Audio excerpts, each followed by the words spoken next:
This is session 45, the book of Ezekiel. As usual, let's begin with the setting. As you can see on the timeline chart, Ezekiel was a contemporary with Jeremiah and Daniel. It is virtually certain that Ezekiel, as a young man just prior to the captivity, heard Jeremiah preaching in the streets of Jerusalem. What a powerful influence this must have been on young Ezekiel. And the same could be said about Daniel, another young man in Jerusalem. I've sometimes thought that in the midst of such terrible discouragements for Jeremiah, if he could just have known that there were two young men in those streets who would later become such giants in the faith, listening to him and absorbing what this great prophet had to say from God, how encouraged Jeremiah would have been. We may not always see the results of our efforts, our ministries, in the lives of other people, but that doesn't mean there is no fruit. Jeremiah had been the prophet to the Jews in Jerusalem. Daniel was the prophet mainly to the court of King Nebuchadnezzar. And Ezekiel was a prophet to Judah, but not in the land of Palestine, rather as exiles in Babylonia. At age 25, Ezekiel himself had been a captive who was carried away to Babylonia in the second of three such transitions, 11 years before the final fall of Jerusalem. That group consisted of well-educated people with potential, so we know Ezekiel must have been an impressive young man. He settled into his own home in a town near the city of Babylon, as was the case with most of the exiles who were permitted to find homes in various towns throughout Babylonia and start their own businesses or farms. This was quite different from the fate of people from Israel who were captured by Assyria, an empire which had an assimilation policy. This meant that those 10 tribes virtually disappeared into Assyrian society. At age 30, Ezekiel is called by God to a prophetic ministry that will be unusual and very powerful. From the record of his book, my mental picture of him is a young man who was physically fit, fearless, and full of energy. If he had lived in our day, I think he would have enjoyed extreme sports, rock climbing, snowboarding, skydiving, surfing, and so on. A most impressive personality with immense stamina and a godly character. His name means God has strengthened, and he certainly lived out the meaning of his name. At the same time, he was a very practical theologian. He knew God well and proclaimed his truth fearlessly. The early chapters of the book of Ezekiel have much to do with the coming judgment on Jerusalem because it had not yet fallen completely. It'll be 6 more years before the final destruction of Jerusalem takes place in 586 BC. Many of his fellow exiles persisted in their sinful ways, and some were being influenced by false prophets and false teachers. They were moving from town to town, telling the exiles not to settle down or start up businesses because they were soon going to go back to Jerusalem. But that was not God's message. It was a false message of false hope.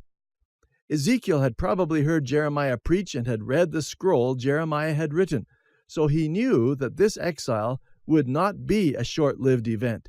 They would be in Babylonia for a couple of generations, 70 years to be exact. So part of his ministry was counteracting the messages of these false prophets and false teachers. Let's turn to the structure. The book is divided into 3 parts. The first 24 chapters describe the fate of Judah. It will be a terrible situation because of their sin. They are destined to desolation. And Ezekiel doesn't just talk about the judgment of God on sin like Jeremiah did. Under God's direction, Ezekiel, of a priestly family, has a very specific focus, which is especially seen in chapters 8 through 11. In a rather mysterious way, God transported Ezekiel back to Jerusalem, where he could see what was happening, but he himself remained invisible to the people. He describes what he saw, utterly terrible sin, being practiced in Jerusalem and even in the temple, worshiping idols, even worshiping the sun. As a result of that sin, he describes something else that happens. The glory of God, which had resided over the temple, now lifted off the holy place and moved to the doorway of the temple, then the doorway of the courtyard, then to the gateway of Jerusalem, then on to the Mount of Olives, then finally the glory of God departs altogether from the people of God. And for Ezekiel, that was the most devastating tragedy arising out of the sin of God's people. It isn't just that God will discipline them and bring the Babylonians. The real tragedy was that God who lived with them now departed from them, stage by stage. For Ezekiel, nothing could be worse than this departure of the glory of God. In chapters 25 through 32, he talks about the foes of Judah, who are destined for destruction. The judgment of God's people, but also the judgment of God against the nations around Judah, as many of the earlier prophets had done. In Ezekiel's understanding, all of these judgments were to prepare the people of God for the return of God's glory. Ezekiel was from the priestly tribe, so it is not surprising that he has such great concern for God's glory and the Jerusalem temple. Their tragedy was that God departed from them due to their sins. But what will mean restoration is that they will turn back to God and He will restore them. The sign of that restoration will be that God's glory comes back once again. The future of God's people is described in chapters 33 to 48 in terms of restoration. After the 70 years of exile, they will be able to return to their land once again, rebuild the city of Jerusalem, and reestablish their national life there. The turning point for Ezekiel's entire message is chapter 33, when news arrives that Jerusalem has finally fatally fallen and been totally destroyed by the Babylonian army. God recommissions Ezekiel with this final tragedy in view to be his prophet, his watchman to the people. In chapters 40 through 48, the focus is on the future, a kind of commentary on what will be the message of the book of Revelation much later. There isn't much past to talk about any longer, but the future is worth looking for, because there will be a new temple and God's glory will return to the rebuilt temple. Worship will be established and renewed there. God will place a river which will flow out of the temple down into the valley to the east, where the Mount of Olives will break in half, allowing this special river to flow on with life-giving power to people. The land will be redivided. The city of Jerusalem will be ruled over by the King of Kings. It is a fantastic message of hope. So let's look at that message. 70 times in the book of Ezekiel, God says these things are going to happen so that people will know I am Jehovah. And not just Judah, but all nations will know this great truth. They will know by three things. First, the city of Jerusalem will be punished, just as God said, and his people would go into captivity, just as his prophets had predicted. Secondly, there will be judgments against the Gentile nations, again, just as was prophesied. The prophecy against Tyre is especially striking because it includes a lot of specific details which take hundreds of years to completely fulfill. Then thirdly, the preservation and the ultimate restoration of God's covenant people. That too will take place just as predicted. And as a result of all three major events under God's control, everyone will know that he indeed is the living God of the universe, Jehovah. Ezekiel has rightly been called the prophet of visions, as well as the prophet of hope. And it begins in chapter 1 with a tremendous vision, one of the most astonishing and unusual visions in all of Scripture.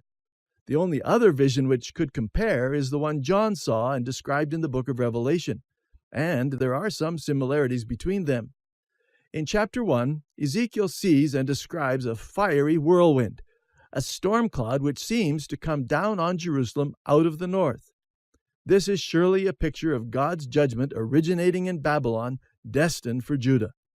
But that is only part of this vision. Along with the storm cloud, he sees 4 living creatures, the cherubim who guard the heavenly throne of God. He says these creatures are a likeness of cherubim, but each have 4 faces, one like a lion, one like an ox, one like a man, and one face like an eagle. These creatures who come from around the throne of God now come with the storm cloud.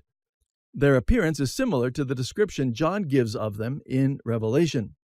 But Ezekiel sees an additional feature associated with these cherubim, an element which has made Ezekiel particularly famous: the wheels. There are 4 of them, each one somehow connected to one of the living creatures. These wheels have tremendous speed and power. They flash with lightning.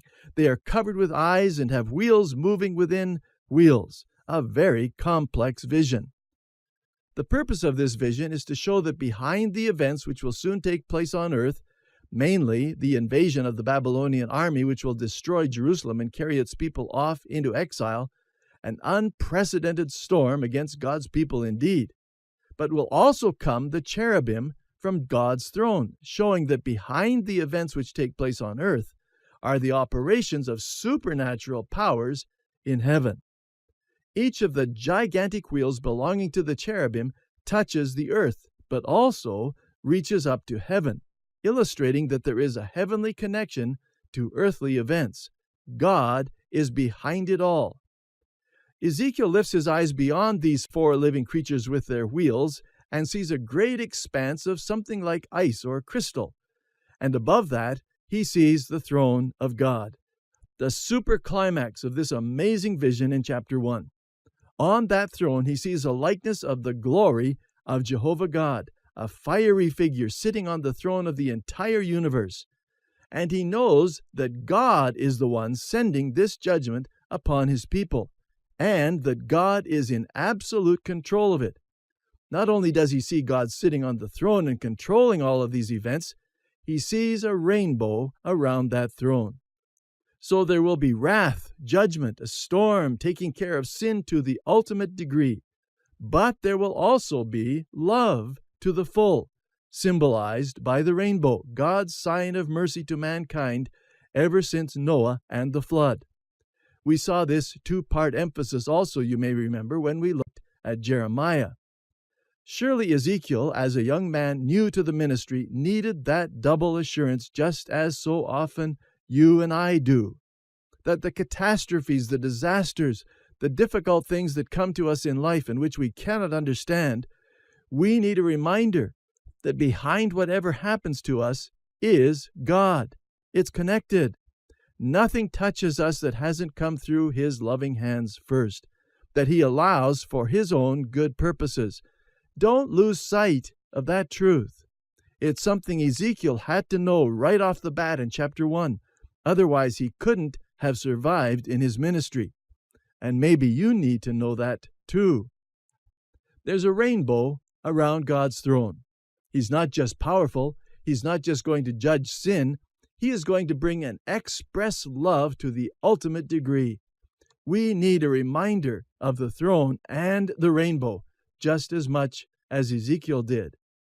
Ezekiel had many other visions which we don't have time to deal with in this brief survey, but I encourage you to read his book and watch for them.